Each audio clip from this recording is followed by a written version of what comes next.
morning. It is a record store day again.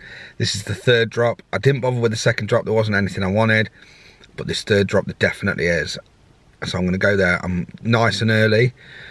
I think it's just nearly quarter to 7. I didn't get there till 7:30 last time, and I would have been even earlier, but me and Diane have been feeding a homeless cat called Fox, and I powered out the house, turned the lights on, I'm ready to go, open the door. Who's blocking my way? Foxy. So he's had to have his chicken, because he only eats chicken, costing a fortune, but we made a little bed for him outside, so it's nice that he's sleeping in it. Got him his chicken. He wasn't in a rush to have his breakfast, let's put it that way. And you have to sit down with him because he's a bit nervy, so I'm sat there, he's eating his chicken, and I'm thinking, oh, well, this record's getting further and further away. And I thought, I've got to vlog as well. So this bit's only going to be a minute because I'm going to rush now. Wish me luck.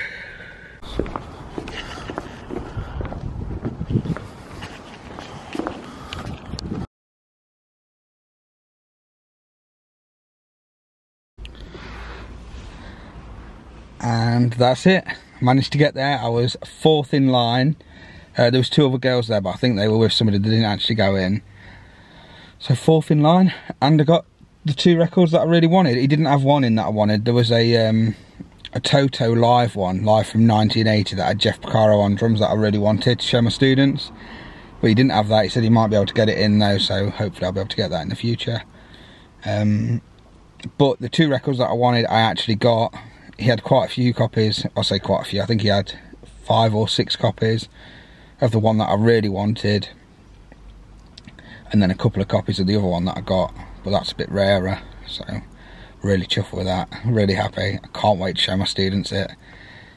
Really excited by it. It's pretty cool. So yeah, got here. The time, I've already said what the time is, I don't know, the time's now 8:15, so like get here at 7:15, queue up, and then wait for an hour and 15 minutes, and then you straight in, straight out. There weren't that many people queuing this time. This drop wasn't as good as the last one, so fairly chilled out. It was nice and easy. Just a few of us there. Not the last one. Last one I didn't even go to. Number 2. Number 1 was the big one, I think. That's where most people were. And he said that some of the albums they're holding back for Black Friday, which is a bit weird. I don't know why they would do that, but never mind. So yeah, got what I wanted. Well happy. Worth getting up early in the morning for. Not that I ever lay in bed late anyway. I'm quite an early riser anyway, so it's good. Epic. I'm gonna go home and get some breakfast now. Start the day. Hello, it's Monday today, and on Saturday it was record store day, the 3rd drop in the UK. We have this year they did three different drops, so it's like 3 record store days, which was amazing. The first one I showed you on the vlog. I got the Emerson, Lake and Palmer, Charlie Parker. What was the 3rd one I got? Opeth, the first Opeth album. So cool. I've listened to them all now. Absolutely amazing, outstanding. And I've just got a new turntable at the studio here. I managed to get quite cheap, and I've got it going through the speakers, so it's lovely. Tell you what, I just want to talk about the importance of vinyl a little bit, because what I plan to do, I've been collecting vinyl for ages now, but just recently, I stopped for ages, and just recently I've been buying it again with the plan. What my intention is to start doing it with students, to start having, like, when we can be back in person again after this lockdown and that, I'd love to be able to do like little listening parties. I was following Dan Weiss, who's an amazing drummer, on Instagram. He's one of my favourite people to follow. He's always practicing, always putting the work in, always getting better. And he has like a Patreon thing where he just like analyses records with people, with his patrons. Now he's way better than I am, and I'm not just saying that, genuinely. He's light years ahead of where I am right now at this current time. So I won't be able to do anything as good as he does. But I was thinking, wouldn't it be cool with my students, because we're thinking at this studio of having a little upstairs bit where people can relax, you know, if there's if they're waiting to come in for their lesson and stuff. Sorry, I can't talk. Yeah, a little area there. I was thinking, wouldn't it be cool if I could have a record sat there? And I mean, I wonder how many of my students have had the experience of getting a record, pulling it out of the sleeve, that amazing experience of putting it on the turntable, putting it on and hearing that amazing music coming out. Music nowadays, this digital age, I don't find it as good. I struggle with it. I mean, don't get me wrong, I've got Spotify and everything, I have to have it for my students. But like the experience of buying, like in my day, buying a CD and having to save your money up, buying that CD, getting it home, the experience of looking through the notes, putting it in a CD player, it's so good. And I'm finding I'm getting that with vinyl now. I keep buying a lot for myself. I go to car boot sales and things like that. I keep buying ones for myself, for my collection, and my music taste is really wide ranging. But I'm thinking now I'm going to start buying some specifically for students, and I've been doing that. Like them last three. How many of my students have heard Emerson, Lake and Palmer live? I think it would only be a couple, if any, I would imagine. How many of my students who are into hip hop have ever heard Opeth? You know, I wouldn't imagine a lot. And I think some of the older students would absolutely love that. And then if I went further and said how many of my students have listened to a great jazz album, I really think it wouldn't be a lot. I don't think that a lot of people are massively into varied music anymore, and it's a shame. So I've got this idea, wouldn't it be cool if I keep buying records specifically with the intention of getting them for my students and not for myself? I mean, I'll listen to them as well a little bit, but for my students to hear these great albums. So the reason I'm telling you that is one of the albums I got here at the record store day, well both of them actually, but one of them in particular. One of them I got for me to analyse, for me to listen to, and me to learn from and then show them bits. But one of them I thought, that'd be a great one for people to hear. And again, I bet a lot of my students haven't heard it. And that's what I want to get across. It's amazing, you know, like when you introduce a student to a band they've never heard. Like the first time, like for instance, when drummers get more advanced and they've heard, you get to teach them how to play funk and you get to introduce them to James Brown. The first time they hear some James Brown, or the first time they hear Tower of Power, it's such a powerful moment. It's amazing to see how much music can change people. I've got students now that have got amazing record collections. You know, you introduce them to a little bit of music, they realise that it's awesome, and then they go off and start their own collection, which is so cool to me. Music's the best. I don't care what anyone says.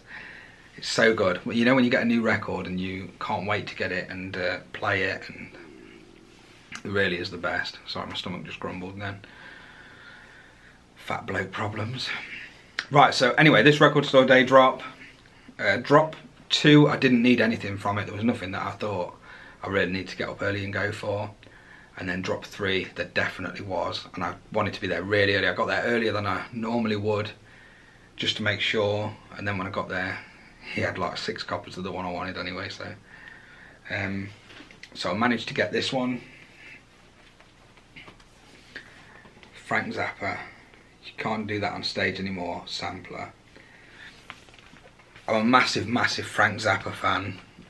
I love everything he's done, from the more orchestral stuff to the crazy stuff. I mean, obviously some of these subject matter's a bit weird, a bit crude sometimes, so it's not for everybody, but musically, if I try and get rid of the lyrics, musically it's amazing, and he's had the world's best drummers in the seat for him.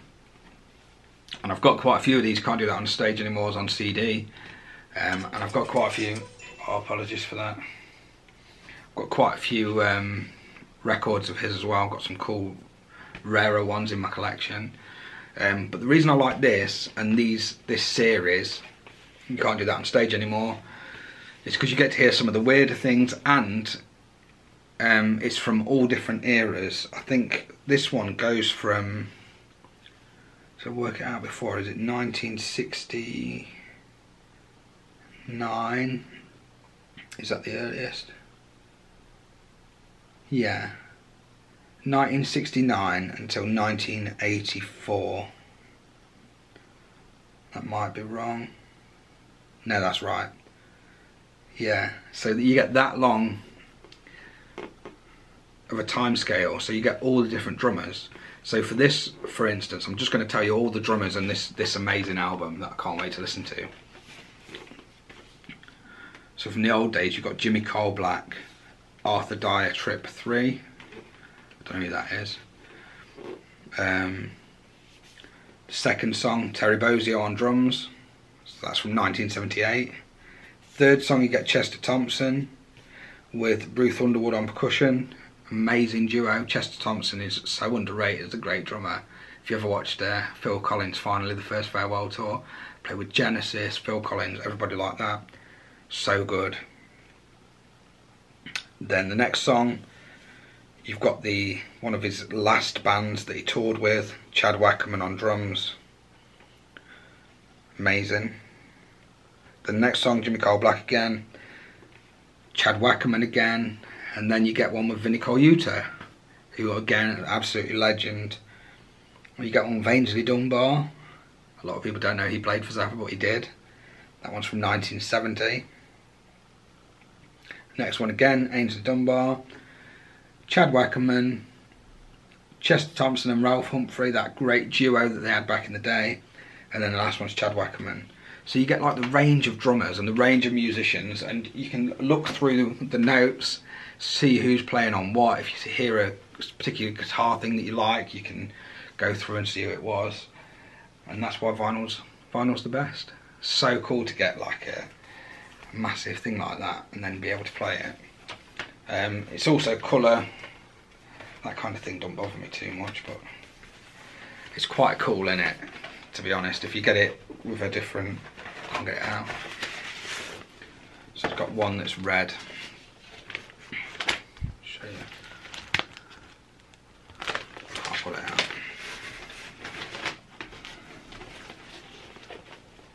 One that's red, and then the other one's the same as that but yellow. Super cool.